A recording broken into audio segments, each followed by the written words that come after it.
10년간 캐나다의 경제 성장이 멈춰 있습니다. Almost 2/3 of Canadians believe the country is currently in one or will be before the end of the year. It feels like we've been in a recession for a few years already. You go to school, you get a degree, and you're still not guaranteed a job. The cost of living in Canada is sick. There is no more cost of living. There is only cost of surviving.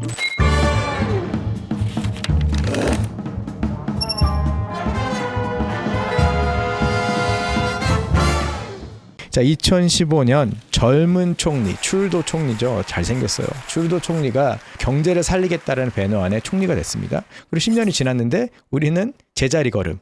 아니면 오히려 조금 내려갔다. 자, 물론 코빗이라는 어떤 천재지변이라고 볼 수 있겠죠. 생각지도 못했던 게 있음에도 불구하고 캐나다는 생산성이라든지 GDP가 제자리 걸음입니다. 근데 더 큰 걱정은 뭐냐면요, 저희하고 보더를 맞대고 있는 미국하고의 격차가 점점 더 늘어나고 있어요. 그러면 이제는 따라잡기가 쉽지 않을 수도 있다는 겁니다. 첫 번째, 생산성 저하인데요. 일단은 몇 가지 요소를 보면 좋을 것 같아요. 10년간 1인당 GDP가요 거의 정체되어 있었습니다. 제가 몇 번 말씀드렸죠. 근데 수치를 좀 보면서 말씀드릴게요. 2015년부터 볼게요. 47,000불이었어요. 47,000불이었던 게 자 2016년도에 41,000불로 떨어졌다가 쭉쭉쭉 올라가긴 했는데 코비드 때도 떨어지긴 했지만 큰 폭은 아니지만요. 지금 2024년도에 54,000불입니다. 올라가긴 했지만 GDP 성장이 그렇게 높지는 않죠. 좀 한 가지 이 큰 문제가 뭐냐면요. 이민을 많이 받잖아요. 근데 이 이민자의 40%가 저숙련 직종에 종사하게 됩니다. 그러니까 저숙련이라고 하면 뭐냐면요. 뭔가 이렇게 스킬이 필요 없이 그냥 일하시는 이런 부분에서 대부분 종사를 하세요. 뭐 식당이라든지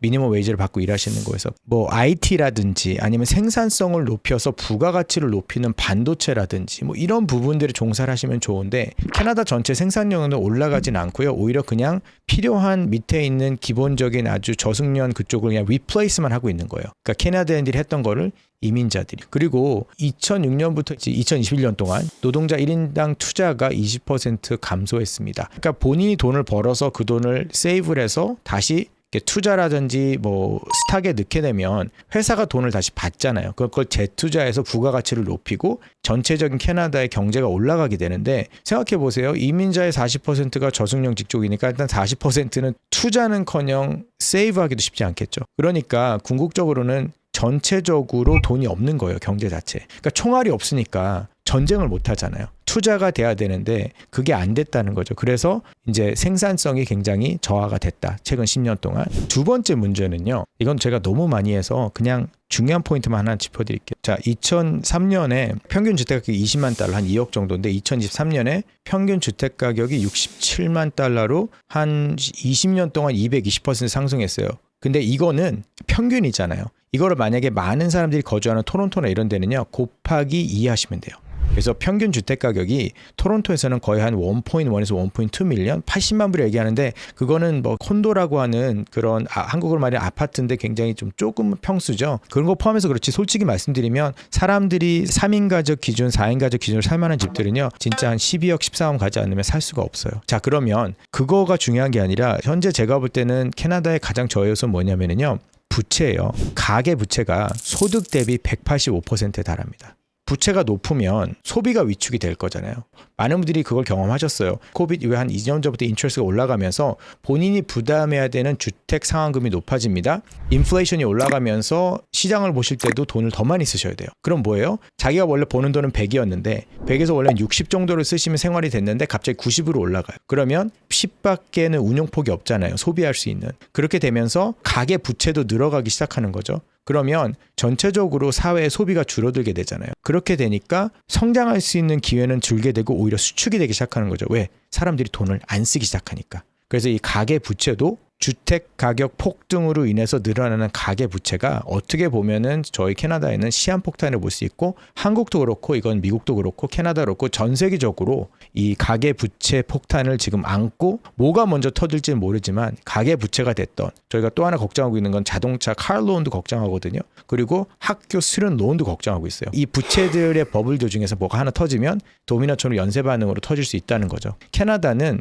굉장히 약합니다. 예, 경제적인 지반이. 이 소득 격차도 굉장히 늘어나기 시작했어요. 캐나다에서. 무슨 얘기냐면 상위 5%가 버는 돈과 나머지 분들이 버는 소득 격차도 엄청나게 늘어나기 시작했고 주택의 그 가격도 2배가 늘어나면서 이 고소득자도 이제 주택을 구입하기 쉽지가 않아요. 캐나다인의 84%가 이제 생활비 상승에 심각한 문제를 인식하고 있다는 거예요. 그러니까 상위 10% 고소득자 주택 구입이 어렵다고 하는 게 어느 정도냐면요. 제가 최근 들어서 전문이죠. 의사인데 radiologist예요. 뭐 판독하는 전문의. 근데 이런 분들이 보통은 연봉이 굉장히 고액이거든요. 거기서 세금 반 내고 다운타운에 생활하는데 애가 둘이니까 뭐 집을 아직 못 샀어요. 렌트비가 5,000불 한 달에 6,000불 들어가죠. 거기다가 뭐 값, 모순값 하고 나니까 집을 못 사겠다는 거예요. 캐나다에서는 주택 뭐 모기지랑 80% 사니까 주택을 사기 위한 20%라고 하는 돈을 모아야 되는데 그 이제 다운 페이먼트라 그래서 이제 그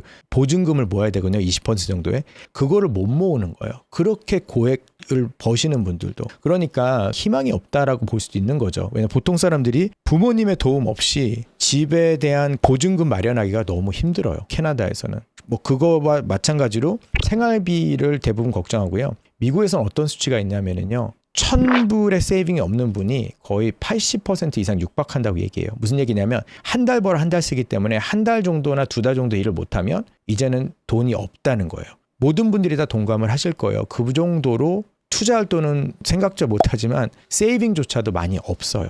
자, 세 번째로 보실 거는 뭐냐면요. 주요 산업 둔화 문제인데 이건 정말 제가 볼 때는 정부 차원에서 심각하게 고려해야 되는 문제긴 한데 자, 서비스 산업이 캐나다 전체 GDP의 70%, 뭐 은행에서 일하시는 분들, 뭐 식당에서 일하시는 분들, 주택과 관련된 뭐 몰기지, 뭐 컨트랙터, 집 고치시고 이런 분들이 거의 70%의 GDP를 차지하는데 대부분이 다 미니멈 웨이지를 받고 일하시는 분들이에요. 그러니까 뭐 서비스 산업은 말할 것도 없고 석유 산업이 세계 3위 석유 수출국인데 제가 저번에 석유 값이 왜 비싼지에 대해서 말씀드렸는데 탄소 중립국으로 자꾸 이제 여러 가지 규제에 대해서 캐나다가 쥐뿔도 없으면서 그거에 대해서 우리는 전 세계적인 리더기 때문에 이런 걸 우리가 다 주도해서 하겠어라고 하니까 자꾸 저희의 발목을 묶는 거예요. 그러니까 석유는 수출이 점점 줄을 수밖에 없어요. 규제 때문에. 근데 더군다나 석유 생산량은요 2026년이 정점이고 그 이후 계속 석유의 생산량이 감소한다고 그러죠. 자, 여기서 주요 산업이 서비스 산업이고 석유 산업이에요.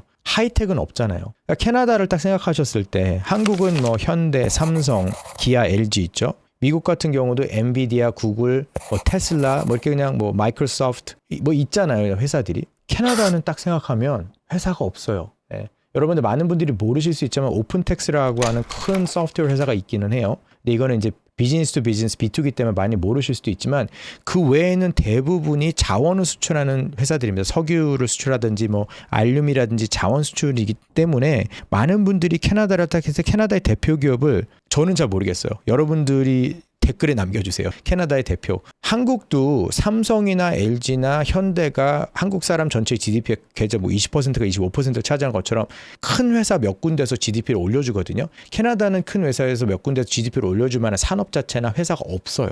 그러니까 저희는 밑에서 받쳐줘야 되는데 밑에서는 이민자가 40%의 뭐 저임금 이렇게 막 하이 스킬을 막 갖고 이렇게 일한 분들이 아니기 때문에 받쳐 올라가 줄 어떤 원동력이 지금은 캐나다는 아직은 없습니다. 그러니까 그걸 만들어야 되는 거죠. 그 기반을. 예. 저희 박 PD가 팀홀튼 얘기하는데 팀홀튼은 서비스죠. 그것도 GDP. 근데 전 세계 캐나다에만 4,000개 있어요. 나머지 500개가 북미에 있는데 그러니까 솔직히 내수잖아요. 제가 말하는 거는 외수 기업이 있냐는 거예요. 다 내수예요. 다 내수. 그러니까 내수가 많으면 문제가 뭐냐면 내수가 떨어지기 시작하면 거기도 같이 떨어지잖아요. 그 수출하는 기업이 없어요. 여기는 캐나다는 지금. 캐나다에는 삼성, LG, 뭐 기아, 현대처럼 포스코나 이런 데처럼 외수 시장에 강한 기업들이 많이 없고 대부분 그게 석유랑 원자재란 말이죠. 그러니까 이 중대형 기업 OECD 평균보다 미국하고 OECD를 비교해서 투자액의 현저히 낮아요. 그러니까 한마디로 외국에서 투자 자본이 확 들어와야 되잖아요. 뭐 베트남이나 중국처럼 투자 자본이 확 들어와서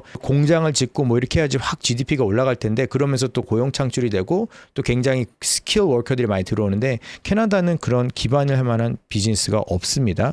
그리고 실제적으로 제가 다음 비디오 한번 만들어 보겠는데요. 이민을 왔던 사람들도 고소득층이고 캐나다에서 원해서 데리고 온 사람들도 캐나다를 떠나고 있다는 보고가 굉장히 그게 가파르게 떠나고 있다는 보고가 나오고 있어요. 왜? 캐나다를 딱 경험해보고 나면 이 사람들한테 미래가 안 보이는 거예요. 왜?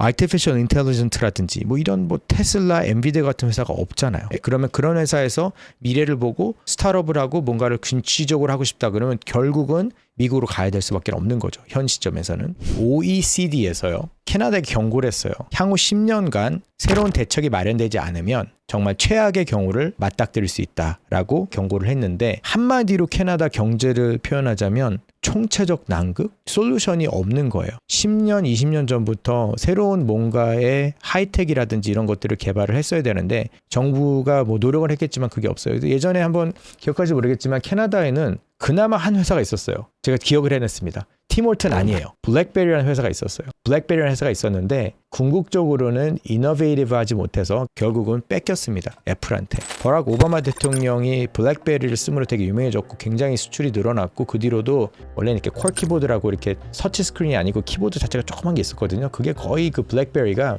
약간 저희 캐나다나 북미에서는 화이트 컬러 증권가에서나 아니면은 이렇게 큰 좀 은행권이나 이런 회사에서 일하는 사람의 상징이었는데 그렇게 좋은 포지셔닝을 할 수 있던 거를 잊어버렸던 거예요. 또 놀텔이라는 회사가 있었는데 그러니까 캐나다 같은 경우가 지금은 그런 국제마켓 회사가 없으니까 앞으로 2040년까지 GDP가 이렇게 들려 올라가지 않으면 캐나다가 경제는 파탄으로 될 수도 있다고 하는 리포트가 나와서 자, 근데 이렇게 보시면 돼요. 저는 여러분들한테 그래서 캐나다 망한다, 나 이민 가야 된다라기보다는 그렇기 때문에 이 리포트가 나오고 이거를 얘기하는 거는 문제의식을 갖고 해결하자는 거죠. 그래서 저도 캐나다가 나쁘다, 망한다라기보다는 포텐셜이 아직도 있기 때문에 문제의식을 갖고 들어 올리면 한국에서 자원도 없는 나라가 그렇게 한강의 기적을 이뤄냈던 것처럼 캐나다도 이런 나라에서 자원이 많은 나라니까 뭔가를 해볼 수 있지 않을까라고 고민을 해보는 캐나다에 사는 한인으로서 또 캐나다에서 뿌리를 내리고 사는 사람으로서 한번 오늘 고민을 하면서 이 에피소드를 만들었습니다. 여러분들 제가 혹시라도 캐나다 회사인데 내수가 아니고 외수라고 있는 큰 회사인데 까먹었으면 코멘트 해주세요. 그럼 제가 그 회사 한번 리서치 해보겠습니다. 그리고 팔로우 에피소드 만들어 드릴게요. 감사합니다. 여태까지 조재현 변호사였습니다.